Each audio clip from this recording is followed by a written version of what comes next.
صلو علی الحبیب صلی اللہ تعالی علی محمد صلی اللہ علیہ وسلم۔ مدنی چینل کے ناظرین، آپ کے ویڈیو سوالات بھی ہیں، آڈیو سوالات بھی ہیں، اور آپ کے ایس ایم ایس بھی ہم شامل سلسلہ کرتے ہیں۔ آئیے مفتی صاحب سے پہلا سوال میں عرض کرتا ہوں۔ حضور یہ ارشاد فرمائے کہ جس جگہ ہم کام کرتے ہیں تو ظاہر ہے وہاں پر ایک ٹائم پیریڈ طے ہوتا ہے ہمارا، صبح 8 سے 4 بجے تک، تو کیا اس درمیان ہم اپنا کوئی ذاتی کام بھی کر سکتے ہیں؟ الحمدللہ رب العالمین والصلاة والسلام علی سید الانبیاء والمرسلین، اما بعد فاعوذ باللہ من الشیطان الرجیم، بسم اللہ الرحمن الرحیم۔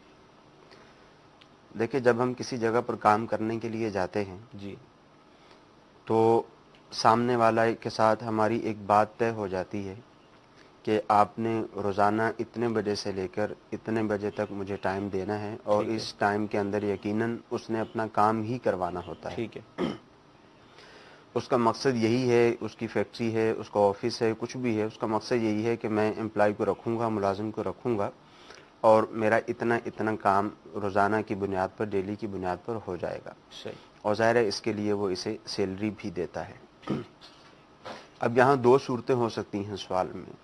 ایک تو یہ ہے کہ اپنا کام کر رہا ہے، صحیح، اب کام کے دوران وہیں بیٹھے بیٹھے اپنی کسی مصروفیت میں بزی ہو گیا، ٹھیک ہے، اپنا کوئی کام کرنا شروع کر دیا، اور جو سامنے والے کا کام تھا، جو آفس کا کام تھا، اس کو روک دیا، حالانکہ کام بھی موجود تھا، صحیح یہ نہیں ہے کہ کام موجود نہیں ہے، ایسے ہی فارغ بیٹھا ہوا ہے، کام موجود نہیں ہے، کام بھی موجود ہے، اس کے باوجود یہ بیٹھ گیا، تو ظاہر ہے اس کو ایسا کرنے کی قطعی طور پر اجازت نہیں ہے کہ یہ اپنا کام کرنے لگ جائے، ٹھیک ہے، کیونکہ جو وقت اس نے 9 سے 5 بجے تک یا 8 سے 4 بجے تک دیا ہوا ہے، وہ وقت اس کا بکا ہوا ہے، ٹھیک ہے، اپنا کام اس میں نہیں کر سکتا، یہ مہینے کے بعد جو ہے اس کی سیلری مالک سے لے گا، سیٹ سے لے گا، تو ایسا کرنے کی اس کو قطعی طور پر اجازت نہیں ہے۔ دوسری صورت یہ ہوتی ہے کہ 8 سے 4 بجے تک کی ٹائمنگ ہے یا 9 سے 5 بجے تک کی ٹائمنگ ہے، اب یہ کیا کرتا ہے کہ وہاں سے اٹھ کر آ جاتا ہے، 2 گھنٹے کے لیے اٹھ کر آ گیا، یا شام کو جلدی چلا گیا اور جا کر اپنا کوئی دیگر کام کرنا شروع کر دیا، صحیح، جس سے اس کو ارننگ بھی ہوتی ہے، جس سے جو پیسے وغیرہ بھی کماتا ہے، ظاہر ہے اس کی بھی شرعی طور پر اجازت نہیں ہے۔ ٹھیک ہے، یہ پرائیویٹ اداروں میں تو کم ہوتا ہے، صحیح، کیونکہ وہاں کنٹرول ہوتا ہے، چیک اور اینڈ جس بیلنس ہے، کا ادارہ ہوتا ہے وہ اس کا اچھی طرح سے کنٹرول ہوتا ہے، وہ چیک کرتا ہے کون کب آ رہا ہے، کون کب جا رہا ہے، اور یہ ایک ایسا مسئلہ ہے بالخصوص ہمارے سرکاری اداروں کے اندر، ہماری سرکاری اداروں کے جو ملازمین ہیں جی ان کے اعتبار سے یہ بہت بڑا مسئلہ ہے۔ وہ کرتے کیا ہیں کہ بہت زیادہ تعداد میں ایسے لوگ موجود ہیں پاکستان کے اندر کہ کسی جگہ پر وہ سرکاری ادارے میں ملازم ہیں، وہ ملازمت پر سرے سے جاتے ہی نہیں ہیں۔ ٹھیک ہے، ایک تو انہوں نے تو سوال کیا نا، گیا کچھ دیر اپنے کام میں جی مصروف رہا، کچھ دیر دوسرا کام کر لیا، اور ہمارے بہت سارے سرکاری ادارے ایسے ہیں کہ لوگ جاتے ہی نہیں ہیں، گھر پر بیٹھے ہوئے ہیں، اور گھر پہ بیٹھے ہوئے ان کو ارننگ ہو رہی ہے، سیلری وغیرہ بھی لے رہے بالکل، ہیں۔ تو یہ پاکستان ملک جو ہم نے حاصل کیا، آج جو ہمیں پاکستان بھی ہے، جی جی، تو اتنی قربانیوں کے ساتھ جو حاصل کیا گیا ہے، اس کو یوں تباہ و برباد نہیں کرنا چاہیے۔ صحیح، معاشیت تباہ ہوتی ہے، بچوں کا تعلیمی نظام سارے کا سارا تباہ ہو جاتا ہے، اور جو شخص ایسا کر رہا ہے اس کے اوپر بھی اس کا اثر پڑتا ہے۔ صحیح، ایسا نہیں ہے کہ وہ کر رہا ہے تو دیگر لوگوں پر اثر پڑے گا، یہ کسی دوسرے ادارے میں ہے، اس کے بچے کسی تعلیمی ادارے میں ہے، جس تعلیمی ادارے میں اس کے بچے پڑھنے کے لیے جاتے ہیں، استاد وہاں پڑھانے کے لیے نہیں آتا، صحیح، تو اس کی بھی بربادی ساتھ ساتھ ہی ہو رہی ہے۔ صحیح، تو یوں ملک پاکستان کو ایک بہت بڑا نقصان جو ہے وہ پہنچتا ہے صحیح، ہمارے ملک کو۔ تو وجہ وہی ہے کہ ہمیں بیٹھے بیٹھے ایک آزاد ریاست مل گئی، جہاں صحیح، پر ہم نماز کی ادائیگی آسانی سے کر سکتے ہیں، روزے کی ادائیگی آسانی سے کر سکتے ہیں، دین اسلام کی ترویج و اشاعت جو ہے اس کی ہمیں اجازت ہے، وہ ہم آسانی سے کر سکتے ہیں، ہر کام کر سکتے ہیں۔ جن کے پاس آزادی نہیں ہے، جو یہ کام نہیں کر سکتے، ان کو اس بات کا احساس ہے، ان کو معلوم ہے، مگر یہاں ہمیں جو بنا بنایا مل گیا ہے تو ہم اپنے اداروں کو اس طرح سے تباہ کرتے ہیں۔ تو یہ ہمیں غور کرنا چاہیے۔ اب ہر شخص یہ سوچ کر بیٹھ جائے کہ نہیں، اگر میں ٹھیک ہو جاؤں گا تو کیا ہوا، اور بہت اور سارے بھی تو لوگ ہیں کر جو رہے، تباہ کرتے ہیں، اور بھی کرتے ہیں، تو میں بھی کرتا رہتا ہوں۔ صحیح، سوچنا یہ چاہیے کہ میں ٹھیک ہو جاؤں، ہر شخص اگر یہ سوچے کہ میں ٹھیک ہو جاؤں، میں اپنی ملازمت کا وقت جتنا میرا ہے میں پورا وقت دوں تاکہ میرا ادارہ ترقی کرے، ادارہ ترقی کرے گا تو ملک ترقی کرے گا، پاکستان ترقی کرے گا۔ صحیح، تو ہر شخص اگر یہ سوچے گا کہ فرد سے معاشرہ بنتا ہے، اپنے آپ کو ٹھیک کرے گا تو انشاءاللہ عز و جل ہمارا ملک ترقی بھی کرے گا۔ اور پھر دوسری بات تو ظاہر سی بات ہے کہ ایک شخص کی ٹائمنگ ہے 9 سے 5 بجے تک، کہ اب وہ ٹائم نہیں دیتا، اگر سرے سے جاتا ہی نہیں ہے تو جو اس کو پیسہ مل رہا ہے وہ حلال نہیں ہے، صحیح، وہ شرعی حرام کا مسئلہ تو یہ پیسہ ہے، وہ حرام کا پیسہ ہے۔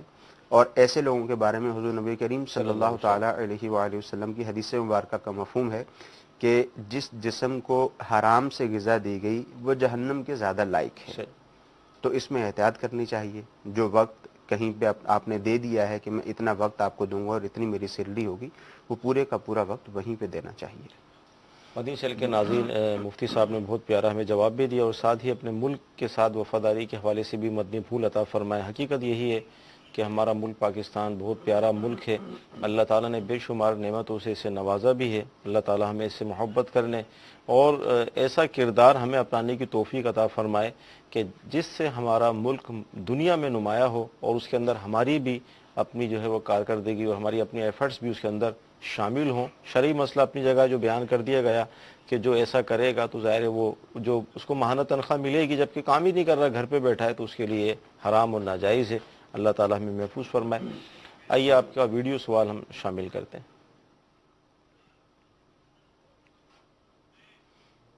مسجد کے امام صاحب حافظ نہیں ہیں مگر ایک چھوٹا بچہ حافظ ہے، اس کے پیچھے ہماری تراویح ہو جائے گی؟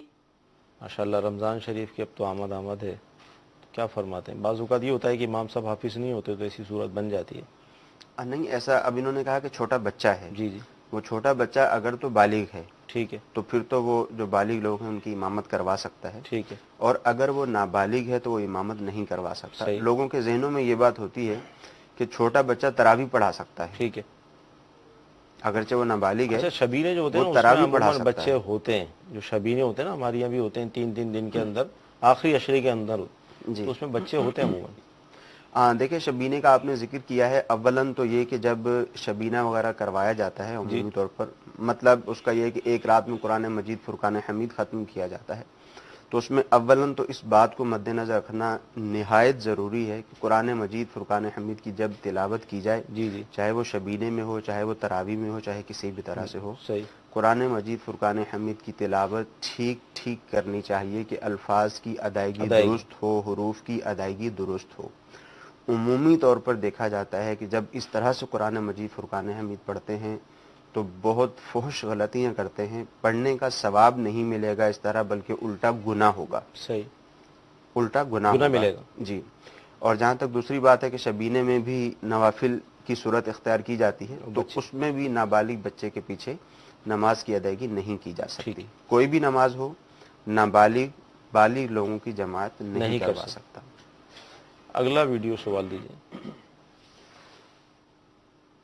اسلام بھائی وضو کر رہے ہوتے ہیں تو جماعت کھڑی ہو جاتی ہے، وضو کر کے فوراً مسجد میں بھاگ کے آتے ہیں، تو ایسا کرنا کیسا؟ مسجد میں بھاگنا اہتمام کی کمی ہے، انتظار کر رہے ہوتے ہیں اذان، پھر اذان کے بعد 20 منٹ ہوتے ہیں تو پھر گھڑی پہ نظر ہوتی ہے جو نماز پڑھنے والے ہوتے ہیں، ابھی 10 منٹ ہے، ابھی 5 منٹ ہے، جماعت کھڑی ہو گئی، اس کے بعد پھر بھاگ دوڑ شروع ہوتی ہے، پھر یہی کیفیت ہو جاتی ہے جو ابھی بیان کی۔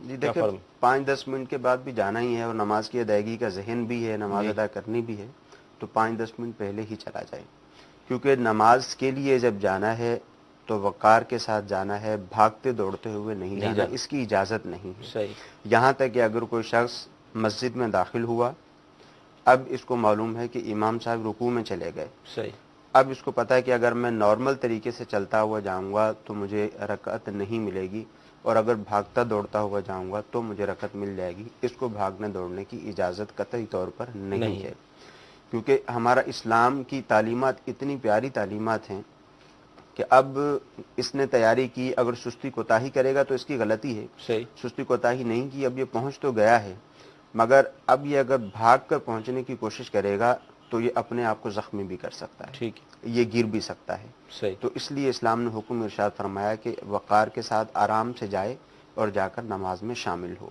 اور دوسری بات یہ کہ جیسے انہوں نے کہا کہ وضو کر کے فوراً جاتے ہیں، تو عمومی طور پر ایسا بھی ہوتا ہے کہ وضو کیا ہوا ہوتا ہے اور پانی یوں یہ گراتے قطرے ہوئے مسجد میں جا رہے ہوتے ہیں، یہ بھی گناہ ہے، اس کی بھی شرعی طور پر اجازت نہیں ہے۔ مزید کالز ہم شامل کریں گے۔ محمد وقار اتاری کنیوں سے بات کر رہا ہوں. سوال یہ ہے کہ ہم نے نا مسجد کے لیے قالین خریدا ہے تو اس میں سے نا کچھ اس کا ٹکڑا جو ہے وہ بچ گیا ہے, تو کیا کوئی شخص ذاتی طور پر اس کو خرید کر اپنے استعمال میں لا سکتے؟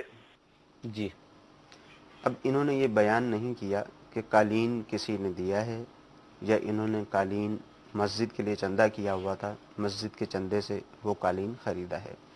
اگر تو کسی نے قالین دیا ہے بچ گیا ہے تو اس کی ملکیت ہے, اس کو واپس کرنا ہوگا. ٹھیک ہے. اور اگر مسجد کے چندے سے خریدا تھا, بچ گیا ہے, ابھی اس کا کوئی استعمال بھی نہیں ہے اور آئندہ ہوگا بھی نہیں, تو ایسی صورت میں اس کو فروخت کیا جا سکتا ہے اور پیسے اس کے مسجد میں خرچ کیے جائیں گے. ٹھیک ہے, دونوں صورتوں کا آپ نے جواب دے دیا. جی جی, اگلی کال. میں یہ سوال کرنا چاہوں گا کہ جو ہم لوگ مسواک استعمال کرتے ہیں تو مسواک استعمال کے بعد حضرت ہم اس پر کہاں رکھا جائے, کہاں ایسا کریں کہ میرے پاس بہت ساری مسواک جمع ہوئی ہیں. پریشان نہ ہو, انشاءاللہ جواب دیتے ہیں آپ. مسواک اب یہ بھی دیکھیں, ان کا ایک ادب ہے کہ جمع کر رہے ہیں, اب حل نہیں مل رہا تو آج حل بھی مل جائے گا انشاءاللہ. انشاءاللہ عز و جل. دیکھیں جو مسواک ہے یہ اعلیٰ ادائے سنت ہے. جی جی. سنت اس سے ادا کی جاتی ہے. جب یہ استعمال کے قابل نہیں رہتی, جب یہ چھوٹی ہو جاتی ہے, تو شرعی حکم یہی ہے کہ اس کو کسی محفوظ جگہ پر زمین میں دفن کر دیا جائے. یہ طریقہ کار ہے. انہوں نے کہا کہ مسجد میں دے کر آ جاؤں. مسجد میں عمومی طور پر مقدس اوراق رکھے ہوئے ہوتے ہیں, وہ ٹھنڈا کرنے کے لیے ہوتے ہیں, وہاں بھی رکھ سکتے ہیں. وہ عمومی طور پر لوگ وہاں سے اٹھا کے لے جاتے ہیں اور دریا سمندر وغیرہ میں ان کو ٹھنڈا کر دیتے ہیں. ایسا بھی کر سکتے ہیں. ہاں, مسواک کو ایسا نہ کیا جائے, اس کو پھینکا نہ جائے. صحیح. جیسے گھر میں ہی کہیں پھینک دیا یا کچرے وغیرہ میں پھینک دیا, ایسا نہ کیا جائے, یہ ادب کے خلاف ہے. ٹھیک ہے. اچھا, ہماری گفتگو چل رہی ہے کاروبار میں شراکت کے حوالے سے, ہمارا موضوع بھی ہے. اب ہاسپٹل ہے, وہاں پر لیبارٹری وغیرہ اس طرح کی ظاہر شعبہ جات کی ایک تقسیم ہوتی ہے, تو اس کے اندر مطلب ڈاکٹر صاحب جو ہیں, یعنی لیبارٹری کا جو سامان ہے, جو بھی اس کی مطلب ایکوپمنٹ وغیرہ ہوتے ہیں, وہ کوئی شخص یہ کہے کہ ٹھیک ہے بھائی یہ میں لگاؤں گا, اور جو جگہ ہوگی اور جو اس میں الیکٹرک بجلی وغیرہ جو بھی ہوگا وہ ڈاکٹر صاحب, اور پیسے جو ہوں گے وہ آدھے آدھے ہوں گے, تو اس صورت میں کیا صورت بنے گی؟ یہ شراکت کی صورت درست نہیں ہے. اچھا. ہاں, ایسا نہیں کر سکیں گے, کیونکہ ایک طرف سامنے والے کی ورکنگ ہے, وہ وہاں کام کر رہا ہے, اس نے سامان وغیرہ بھی اپنا استعمال کیا ہے, مگر یہاں سے جو دوسرا شخص ہے اس کی طرف سے فقط زمین دی جا رہی ہے. ٹھیک ہے. کہ اس کی زمین پر, اس کی جگہ پر یہ کام کر لے. ٹھیک ہے. تو یہ شراکت اس طرح سے درست نہیں ہوگی. جو بھی نفع وغیرہ وہ کمائے گا وہ اسی کا ہوگا. ہاں, چونکہ اس نے اپنی بجلی دی ہوئی ہے, جگہ دی ہوئی ہے, تو جو بھی اس کا رینٹ بنتا ہے وہ رینٹ اس کو دیا جائے گا. تو اس کو ہم اسی اس انداز کو میں شراکت نہیں کہا جائے گا. ٹھیک ہے. اس کو ان کو باقاعدہ آپس میں یہ طے کرنا پڑے گا. ٹھیک ہے. یوں طے نہیں کر سکتے کہ آدھا تمہارا آدھا میرا, یہ طے کرنا غلط ہے. ان کو یہ طے کرنا ہوگا کہ ڈاکٹر کی جگہ ہے, وہ اپنی جگہ کا ایک مخصوص حصہ اس کو رینٹ پہ دے دے. ٹھیک ہے. اور اس کا جو ہے وہ منتھلی رینٹ اس سے حاصل کرتا رہے. یعنی اسی طرح کہ ایک شخص کی مشینری ہو اور دوسرے کی جگہ ہو, تو کیا اس طرح شراکت ہو سکتی ہے؟ ہاں, یوں بھی شراکت نہیں کی جا سکتی. اچھا. کہ ایک شخص نے یہ کہا کہ ٹھیک ہے میری جگہ فلاں فلاں جگہ پہ میری جگہ موجود ہے, تم مشینری خریدو, مشینری خرید کے وہاں پر لگا لو اور کاروبار کرو. گارمنٹس کا ہے, کوئی بھی کسی بھی طرح کا کام ہے, تم وہاں پہ کام کرو, اور جو بھی نفع ہوگا وہ ہمارا آدھا آدھا ہوگا. ایسا قطعی طور پر نہیں ہو سکتا. یہ شراکت درست نہیں ہوگی. جو بھی نفع ہوگا وہ جس نے مشینیں لگائی ہیں, جو کام کر رہا ہے, اسی کا ہوگا, اور اس کو اس کی جگہ کا جتنا عام طور پر کرایہ بنتا ہے وہ کرایہ اس کو دیا جائے گا. ٹھیک. جی, اگلی کال. میرا مفتی صاحب سے یہ سوال ہے کہ ہماری کریانے کی دکان ہے, تو لوگ ہم سے 1 ماہ تنخواہ کا کہہ کر ادھار سودا لے جاتے ہیں, تو وہ ہم سے ریٹ نہیں پوچھتے کہ کیا ریٹ لگاؤ گے. تو اس کے لیے ہم اپنی مرضی سے کوئی ریٹ اس پر لگا سکتے ہیں, یا پہلے ان سے ہمیں طے کرنا چاہیے کہ بھئی مہینے کے لیے آپ سامان لے رہے ہیں تو آپ کو یہ ریٹ لگے گا, اور نقد لاؤ گے تو یہ ریٹ لگے گا؟ ایسے کم ہی ہوں گے کہ جو ریٹ نہیں پوچھتے ہوں گے, لیکن عموماً لوگ ظاہر ریٹ تو پوچھ کے کرتے ہیں. لیکن چلیں, ان کی جو صورت ہے اس کا جواب.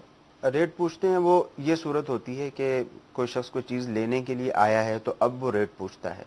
پھر بعض اوقات ایسا بھی ہوتا ہے کہ ایک شخص ایک ہی دکان سے اپنا سامان خریدتا ہے, تو پھر وہ ریٹ پوچھنے کی بھی زحمت نہیں کرتا. چار چیزیں خریدیں, جتنے پیسے بنے اس نے دے دیے. جی.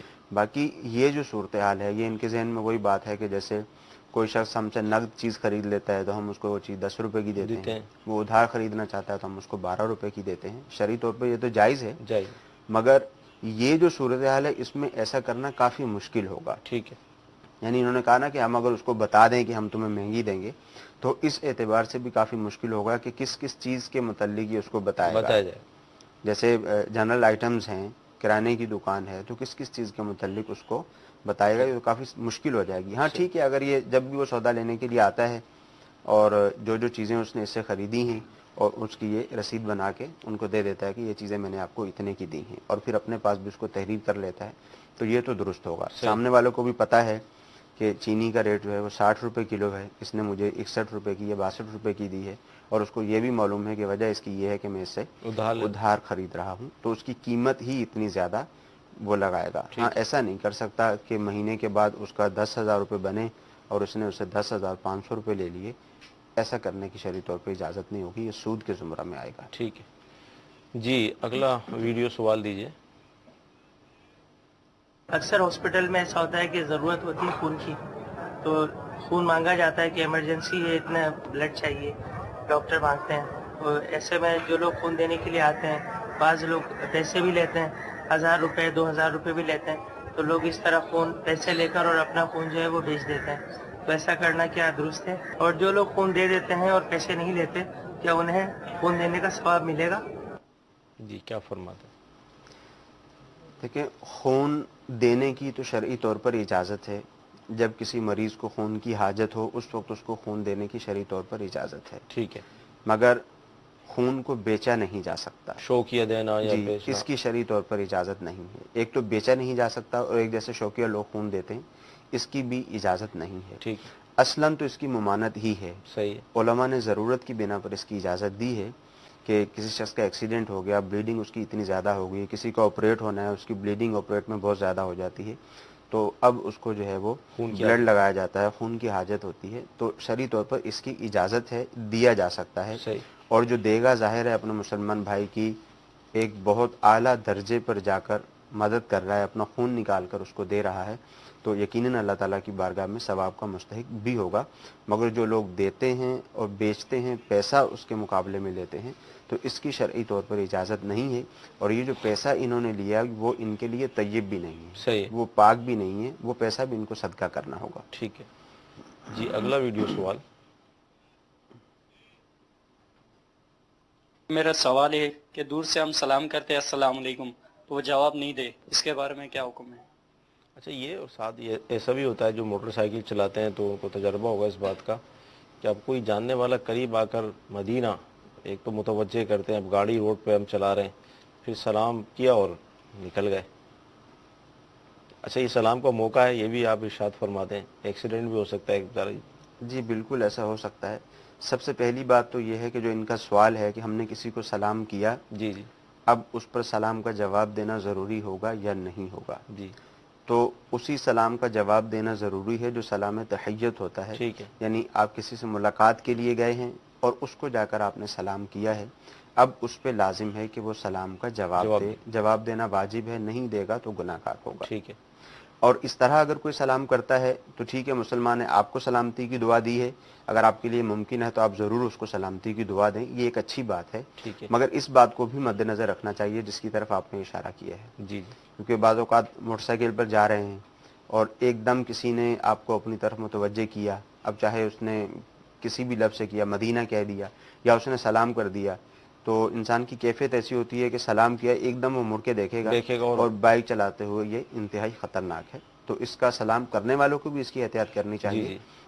بہرحال جواب کا وجوب اسی صورت میں ہوگا جب وہ سلام تحیت ہو. ٹھیک ہے. مدینہ شریف کے ناظرین، جامعۃ المدینہ کے طلباء کرام بھی ہمارے ساتھ الحمدللہ عز و جل سلسلے میں حاضر ہوتے ہیں. آئیے دیکھتے ہیں کہ یہ کیا سوال کر رہے ہیں.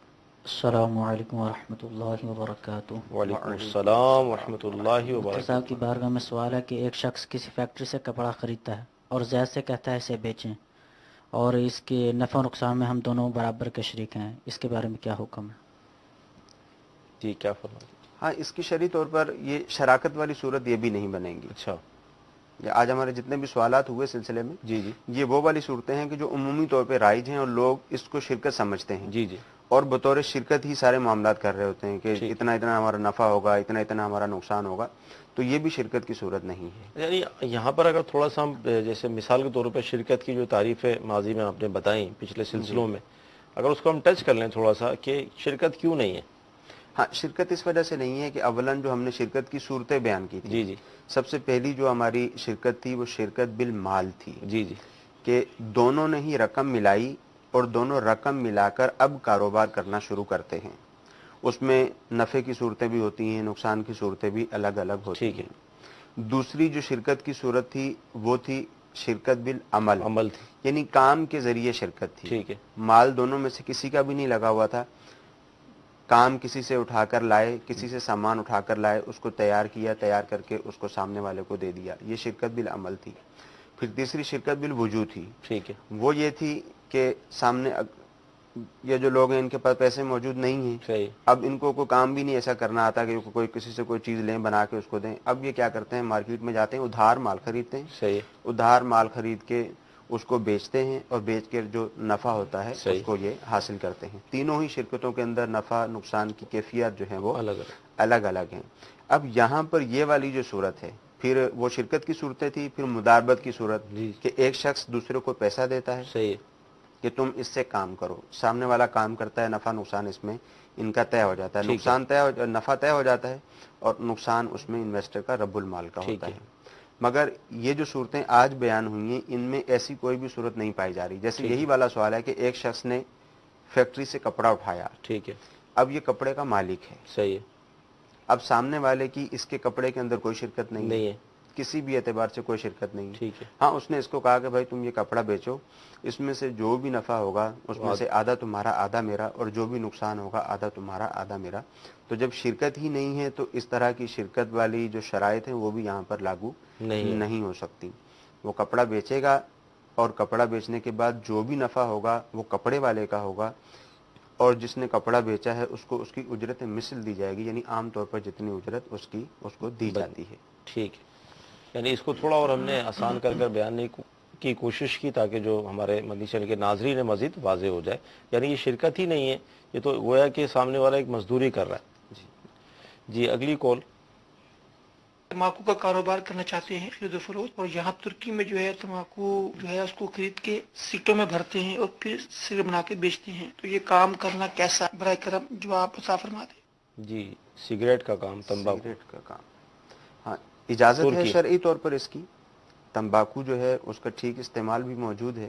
صحیح. جیسے سگریٹ ہی ہے، ٹھیک استعمال کہنے کا مطلب اس اعتبار سے ہے کہ حلال ہے، جائز ہے. ٹھیک ہے. ٹھیک ہے. اگرچہ سگریٹ کے نقصانات ہیں وہ اپنی جگہ پر ہیں، ٹھیک ہے، ڈاکٹرز اس کو بیان کرتے ہی رہتے ہیں، تحقیقات بھی آتی رہتی ہیں. اس سے بچنا ہی چاہیے، منہ کا کینسر وغیرہ کا سبب یہ بنتا ہے. جی تو اس سے بچنا ہی چاہیے. مگر جہاں تک جواز کا تعلق ہے، اگر کوئی شخص اس کا کام کرتا ہے تو کام کرنا جائز ہے. صحیح. اسی طرح گٹکا وغیرہ، گٹکا جو ہوتا ہے، جی ظاہر ہے وہ گٹکا ہے، وہ بھی کھانے کی شرعی طور پر اجازت ہے. مگر یہاں پہ تھوڑا سا اضافہ یوں ہو جائے گا کہ ہمارے ہاں جو اس طرح کی چیزیں بنتی ہیں، تمباکو کو بھی اس میں لے لیں، گٹکے کو بھی اس میں لیں، یا دیگر جو بھی چیزیں اس طرح کی ہمارے ہاں بنتی ہیں، تو جو بنانے والے ہیں، جو کاروبار کرنے والے ہیں، وہ کھانے والوں کا خیال نہیں کرتے، وہ اپنا ہی خیال کرتے ہیں. وہ ناقص میٹیریل لگاتے ہیں جس کی وجہ سے انتہائی نقصان دہ یہ چیزیں مارکیٹ میں بک رہی ہیں. باقی جو قانونی پابندیاں ہیں ان کے اوپر وہ اپنی جگہ پر ہیں. جی اگلی کال. میرا نام محمد اسلم اللہ کا ہے. مفتی صاحب کی بارگاہ میں میرا ایک سوال ہے. ہمارے ہاں ایک تھوڑا واقعہ بنا ہے کہ نکاح کے حوالے سے تو دولہا صاحب سعودی عرب میں ہیں اور نکاح پاکستان میں ہو رہا ہے. آیا کہ وہ نکاح ہو سکتا ہے یا نہیں ہو سکتا، یہ رہنمائی فرما دیجیے. السلام علیکم ورحمۃ اللہ. وعلیکم السلام ورحمۃ اللہ وبرکاتہ. نکاح ہو رہا ہے اور دولہا صاحب ہے ہی نہیں سامنے، تو عرب شریف میں ہے. اولاً یہاں پہ یہ دیکھنا ضروری ہے کہ جو نکاح ہو رہا ہے جی جی وہ ویسے ہی ہو رہا ہے جیسے عام طور پر ہمارے ہاں نکاح ہوتے ہیں. جی یعنی والدین کی رضامندی سے. صحیح. یہ چیز دیکھنا سب سے پہلے ضروری ہے. ٹھیک ہے. کیونکہ ہمارے ہاں عمومی طور پہ ایسا بھی ہوتا ہے کہ والدین کی رضامندی کے بغیر نکاح کرتے ہیں. اس طرح کا نکاح اگرچہ جو عاقل ہیں، جو بالغ ہیں، وہ اس طرح سے اگر نکاح کرتے ہیں تو ان میں ایک شرط ہوتی ہے کفاءت کی. ٹھیک ہے. لڑکا لڑکی کے ہمسر ہونا چاہیے، کفاءت ہونی چاہیے خاندان کے اعتبار سے اور دیگر چیزوں کے اعتبار سے.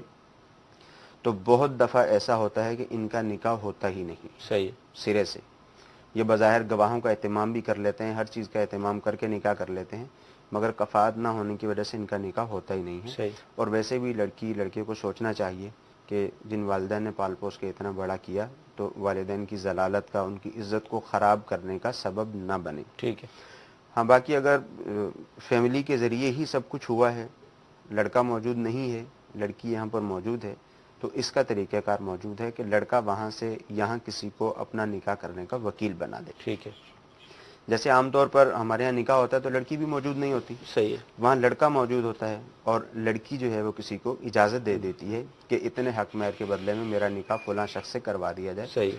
تو یوں ہی لڑکا وہاں سے اجازت دے دے، صحیح ہے. کسی کو اپنا وکیل بنا دے اور وہ وکیل پھر قاضی کو اجازت دے دے اس کا لڑکی کے ساتھ نکاح پڑھانے کی. اور قاضی عام طور پر جیسے نکاح پڑھایا جاتا ہے اسی طرح سے نکاح پڑھائے گا. ہاں بہرحال یہ ہے کہ اس طرح کا جب نکاح وغیرہ ہو تو کسی سمجھدار عالم دین کو، میں نے وہ اس اعتبار سے کہہ دیا سمجھدار عالم دین کو کہ بعض اوقات ایسا ہوتا ہے کہ مسائل کی پیچیدگی ہر عالم کو معلوم نہیں ہوتی، تو کہیں ایسا نہ ہو کہ کچھ الٹا ہو جائے. صحیح. تو جو سمجھ رکھتا ہے اس طرح کے معاملات کی اس کو لے کر جایا جائے اور اسی سے پھر اس طرح کا نکاح پڑھوایا جائے. یہ جیسے آپ نے عالم صاحب کہا تو یہ ہم تھوڑی سی تقسیم کر سکتے ہیں کہ عالم تو خیر ظاہر ہے جو جس کے پاس علم ہوگا اسی کو ہم عالم کہیں گے. قاضی جو نکاح پڑھاتے ان کو یعنی عموماً تو قاضی ہوتے ہیں نا، وہ ہر قاضی عالم ہو ضروری بھی نہیں ہے. جی ایسا بھی ہوتا ہے. جی جی. کہ عمومی طور پہ قاضی نکاح پڑھاتے ہیں، اب ان کو اس طرح کی باتوں کا علم نہیں ہوتا ہے. جی جی. تو لوگوں کی رو میں ہی وہ بھی بہہ جاتے ہیں. جیسے لوگ چل رہے ہیں، لوگوں نے بولا نہیں ہم نے تو یوں دیکھا تھا، وہ یوں ہی پڑھا دیتا ہے. 10,000 روپے دیں گے قاضی صاحب آپ یہ نکاح پڑھائیں. اب قاضی صاحب خوش ہو گئے، 10,000 روپے اس مہنگائی کے دور میں 10 منٹ لگیں گے. جی ہاں تو یہ طریقہ کار نہیں ہونا چاہیے. بالخصوص جب اس طرح کی پیچیدگی ہو تو پھر بھی اس بات کا اہتمام کرنا چاہیے اور ویسے بھی اس بات کا اہتمام کرنا چاہیے کہ نکاح جیسے معاملے میں بعض اوقات جب غلطی ہو جاتی ہے تو بعد میں بہت زیادہ پیچیدگیاں ہو جاتی ہیں. مدین چلے کے ناظرین، مفتی صاحب نے ایک بہت پیارا یہ گویا کہ ہمیں نیکی کی دعوت بھی پیش کی ہے کہ نکاح کے جتنے بھی معاملات ہیں فی زمانہ جس طرح کے حالات ہیں آپ جانتے ہیں، تو کوشش یہ کریں کہ جو صاحب بھی نکاح پڑھا رہے ہیں، قاضی صاحب ہیں یا کوئی مسجد کے امام ہیں، تو جو بھی شرعی معاملات ہیں ان کو بھی دیکھ لیں. اللہ نہ کرے کوئی ایسی غلطی نہ ہو جائے کہ نکاح شرعاً جائز نہ ہو اور آپ نکاح پڑھا دیں اور پھر جو آگے خرابیاں ہوں گی ظاہر ہے آپ بھی اس کے ذمہ دار بنیں گے کیونکہ نکاح آپ نے پڑھایا. مزید کالز کو ہم لیتے ہیں. مفتی صاحب بارگاہ میرا سوال یہ ہے کہ اگر فجر کا نماز قضا ہو جائے تو اس کو کب ادا کرنا ہوگا؟ جی فجر کی نماز اگر اللہ نہ کرے قضا ہو جائے تو کب پڑھیں؟ ہاں جی اولاً تو کوشش یہی ہونی چاہیے کہ قضا ہی نہ ہو. جی جی. باقی یہ ہے کہ اگر نماز قضا ہو جاتی ہے، وقت گزر گیا، تو اب جب سورج طلوع ہوا تو وقت ختم ہو گیا. سورج طلوع ہونے کے 20 منٹ اب صبر کیا جائے، 20 منٹ کے بعد پھر نماز کی ادائیگی کر لی جائے. ٹھیک ہے جی. اگلی کال. میرا سوال عرض یہ ہے کہ میں یہاں پر ڈرائیور کی نوکری کرتا ہوں اور یہاں پر میرے گھر کے ساتھ ایک ہوٹل ہے، تو وہاں پر چاول وغیرہ بچ جاتے ہیں، کچھ لوگوں کو بعد میں وہ دے دیتے ہیں. تو لیکن میں اکثر اوقات وہ وہاں پر ایک بھائی کام کرتا ہے وہ پاکستانی، اس کو میرے دوست بنایا ہوا ہے، تو وہ چاول مجھے پہلے دے دیتا ہے. تو برائے مہربانی کیا اس کے بارے میں کوئی بہترین حل ہے؟ بچنے سے پہلے مل جاتے ہیں شاید. ایک تو چاول بچے اب خراب ہونے کا اندیشہ ہے تو وہ تو سمجھ میں آتا ہے کہ بھئی اب یہ ہے کہ ترکیب بنی ہوئی ہے، یعنی انڈرسٹوڈ ہے بچیں گے تو ہم پہلے ہی دے دیں کسی کو. یعنی انڈرسٹوڈ تو ہے مگر وہ جو ملازم ہے اس کے نہیں ہے نا. صحیح. اس کے ہوتے تو پھر سارے اٹھا کے دے دیتا بے شک. صحیح. مگر جو آنر ہے، جو مالک ہے ہوٹل کا، یہ جو بھی کھانا وغیرہ وہاں پہ موجود ہے وہ تو اس کا ہے نا. صحیح. تو اس طرح تو دینے کی، اس کو بچ جاتے ہیں، بچنے کے بعد بھی اگر ہم اس کو دیکھا جائے، یہ دیکھ لیں کہ بچنے کے بعد بھی کیا مالک کی طرف سے اس بات کی اجازت ہے کہ تم نے اپنے دوست کو دے دینے ہیں. صحیح ہے. یہ بھی دیکھ لیا جائے. ہو سکتا ہے کہ جو کھانا بچتا ہو وہ مالک اپنے کسی مصرف میں لے کے آتا ہو. صحیح. اس کو بھی دیکھ لیا جائے. ہاں اگر کھانا بچتا ہے اور مالک نے ملازمین کو اس بات کی اجازت دی ہوئی ہے کہ بھائی اگر کھانا بچ جاتا ہے تو آپ کھانا چاہے خود استعمال کر لیں چاہے اٹھا کر کسی کو دے دیں، تو پھر تو شرعی طور پر اس کی اجازت ہے. مگر پھر بھی اس بات کی اجازت نہیں ہے کہ خیال یہ کر لیا کہ کھانا بچے گا ہی اور پہلے ہی اٹھا کر دے دیا، تو یہ مالک کے کہنے کی خلاف ورزی ہوگی اور مالک کا مال غصب کرنے کے مترادف ہوگا. پہلے ہی اٹھا کر نہیں دے سکتا. ہاں اگر اس نے پہلے ہی اٹھا کے ان کو دے دیا اور انہوں نے استعمال بھی کر لیا ہے تو اب ان پہ لازم ہے کہ کسی طرح اس کی رقم کا اندازہ کر کے وہ مالک تک پہنچانے کی کوشش کریں. مدی چل کے ناظرین، اگر حقیقی خوف خدا نصیب ہو جائے تو راہیں خود مل جاتی ہیں، ورنہ لوگ خود اپنے معاملات میں اپنے ذہن میں سوچ کر قیاس کر کے بہت سارے مسئلے خود ہی اس کا حل نکال لیتے ہیں. اور یوں پھر وہ گناہوں کے اندر پڑ جاتے ہیں. جی مزید کال. کوئی جانور لے لیا اور لے کے کسی کو دے دیا کہ اس کو پالو اور کچھ عرصے بعد جیسے 2-3 سال بعد یا کچھ عرصے بعد اس کا بچڑا بھی ہو گیا اسے بیچ دیتے ہیں تو پھر اس کا جو منافع ہے وہ ہاف آف کر دیتے ہیں. کیا ایسا کرنا جائز ہے کہ نہیں؟ اس کے بارے میں تھوڑی وضاحت کروا دیں. جزاک اللہ خیرہ. آمین. اگرچہ اس پر ہماری کافی گفتگو ہو چکی ہے لیکن مزید. ہاں جی اس کو دوبارہ بیان کر دیتے ہیں. عمومی طور پر ہمارے ہاں یہ مسئلہ موجود ہوتا ہے. مسئلہ یہ ہے کہ ہمارے ہاں جو رائج ہے وہ یہ طریقہ کار ہے کہ کسی نے 80,000 روپے کی بھینس وغیرہ لے کے کسی کو دے دی, کہتا ہے کہ تم اس کو پالو, ٹھیک ہے, اور 1 سال تک 6 مہینے تک اس کو پالتے رہو, اور جو بھی یہ دودھ وغیرہ دے گی وہ ہمارا آدھا ہوگا, اور جب یہ بچہ دے گی بچہ ہم بیچ دیں گے, وہ اس کے بھی پیسے ہمارے آدھے ہو جائیں گے, اور جو بھینس ہوتی ہے وہ اصل مالک کی ہی رہتی ہے. تو یہ اجارہ فاسدہ ہے, اس کی شرعی طور پر اجازت نہیں ہے. ٹھیک ہے. اگر کسی نے ایسا کیا تو اب حکم یہ ہے کہ اس نے جتنا چارہ کھلایا ہے, اس نے جتنی دیکھ بھال کی ہے, مالک پہ لازم ہے کہ اتنی رقم اس کو دے دے. ٹھیک ہے. اور جو بھی نفع آج تک ہوا یہ سارے کا سارا مالک کا ہے. ٹھیک ہے. اگر اس کو کرنا چاہتے ہیں ٹھیک طریقے سے تو اس کا طریقہ کار یہ ہے کہ بالفرض 80,000 روپے کی بھینس اس نے خریدی, جس کو پالنے کے لیے دے رہا ہے اسے کہے کہ ٹھیک ہے اس میں سے 40,000 روپے اب تم مجھے دے دو, ہم دونوں اس میں شریک ہو جائیں گے, یہ ان دونوں کی شرکت ملک ہو جائے گی. ٹھیک ہے. پھر سامنے والا اپنی مرضی سے اس کو پالتا رہے, اس کو چارہ کھلاتا رہے. اب جب وقت آئے کہ اب اگر مثال کے طور پر دودھ والا جانور ہے تو چونکہ دونوں کی شرکت ملک ہے, اس کے اندر دونوں کا جانور ہے, آدھا دودھ وہ استعمال کرتا رہے, آدھا یہ استعمال کرتا رہے.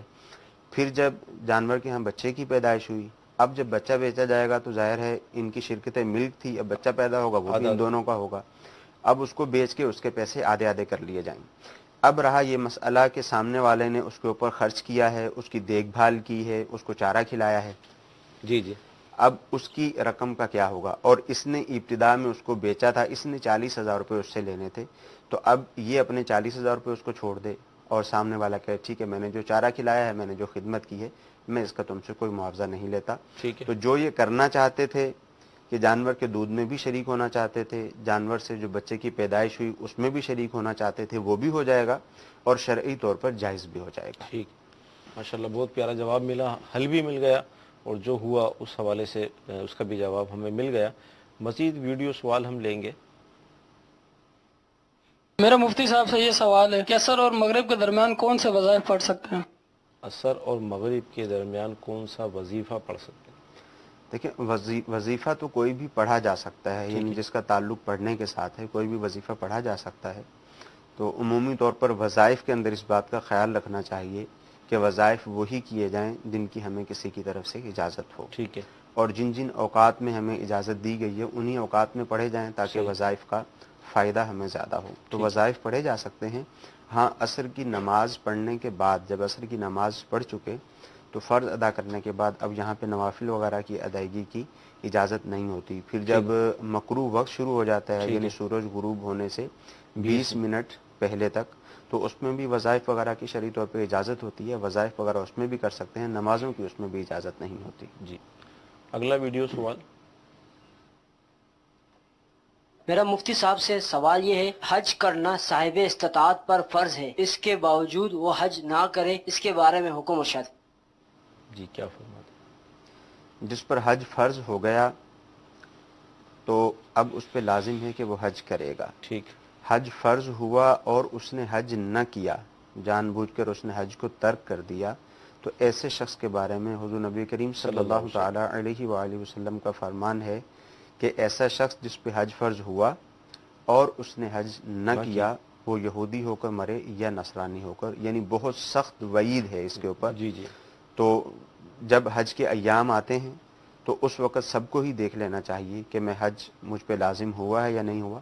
اگر خود سمجھ میں نہیں آ رہی تو مفتی صاحب سے رابطہ کر کے معلومات حاصل کر لیں کہ میرے پاس یہ اثاثہ جات موجود ہیں, میرے پاس اتنا مال موجود ہے, اتنا کاروبار ہے, پلاٹ دکان ہے, یہ چیزیں میرے پاس موجود ہیں, کیا اس صورت میں مجھ پہ حج فرض ہو رہا ہے یا نہیں ہو رہا. ٹھیک.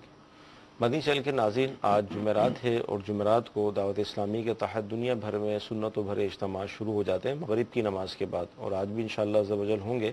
تو میری آپ سے مدنی التجا ہے کہ آپ جہاں بھی ہوں کوشش کر کے متعلقہ جو جگہ ہے, جو فیضان مدینہ یا یا کسی مسجد میں اگر ہوتا ہے تو وہاں اجتماع میں شرکت کرے، انشاءاللہ تعالی علم دین بھی ملے گا، پھر اللہ تعالیٰ کا ذکر ہوتا ہے، دعا ہوتی ہے، اور بھی مدنی حلقے وغیرہ ہوتے ہیں. یہ پھر سلسلہ رات بھر یعنی پھر آرام کا وقفہ اور پھر اشراق چاشت تک یہ سلسلہ چلتا ہے.